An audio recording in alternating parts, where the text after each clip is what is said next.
തുടർച്ചയായി കോൺഗ്രസിനെ പ്രതിസന്ധിയിലാക്കുന്ന കെ സുധാകരന് പരസ്യ മറുപടി വേണ്ടെന്ന് തീരുമാനിച്ച് KPCC നേതൃത്വം. തെരഞ്ഞെടുപ്പുകൾ പടിവാതിൽക്കൽ നിൽക്കെ പരസ്യ പ്രതികരണങ്ങൾ തിരിച്ചടി ഉണ്ടാകുമെന്ന വിലയിരുത്തലാണ് തീരുമാനത്തിന് പിന്നിൽ. പുതിയ നേതൃത്വത്തെ സുധാകരൻ പ്രശംസിച്ചത് ഉയർത്തിക്കാട്ടാനും നേതൃത്വം തീരുമാനിച്ചിട്ടുണ്ട്. KPCC അധ്യക്ഷ സ്ഥാനത്ത് നിന്ന് മാറ്റിയെങ്കിലും പുതിയ നേതൃത്വത്തെ പ്രശംസിച്ചാണ് കെ സുധാകരന്റെ ആദ്യ പ്രതികരണം വന്നത്. എന്നാൽ തുടർന്നങ്ങോട്ട് അങ്ങനെയായിരുന്നില്ല.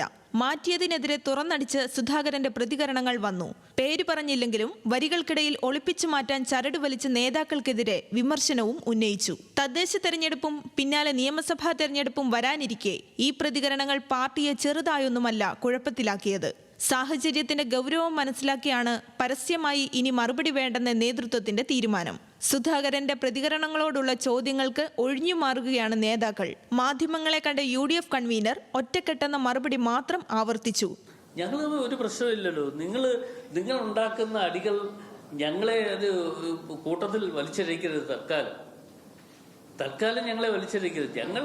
ഞങ്ങൾ ഇപ്പോൾ KPCC പ്രസിഡന്റും അതുപോലെ തന്നെ UDF കൺവീനറും ഓൾ ഇന്ത്യ കോൺഗ്രസ് കമ്മിറ്റി ഇപ്പോൾ തീരുമാനമെടുത്തു. ഞങ്ങൾ അതിന്റെ പ്രവർത്തനങ്ങൾ മേഖലയിലേക്ക് ഞങ്ങൾ തുടങ്ങുന്നതേ. സുധാകരന് അതൃപ്തിയില്ലെന്നാണ് കഴിഞ്ഞ ദിവസം KPCC പ്രസിഡന്റ് സണ്ണി ജോസഫ് പ്രതികരിച്ചത്.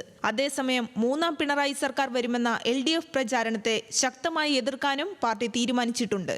വീണ്ടും LDF സർക്കാർ വരുമെന്ന പൊതുബോധമുണ്ടാക്കി നേട്ടമുണ്ടാക്കാൻ ഇടതുപക്ഷം ശ്രമിക്കുന്നുവെന്നാണ് വിലയിരുത്തൽ. അതുകൊണ്ട് തന്നെ സർക്കാരിന്റെ വാർഷികാഘോഷം ബഹിഷ്കരിച്ച് കോൺഗ്രസ് കരിദിനം ആചരിക്കും.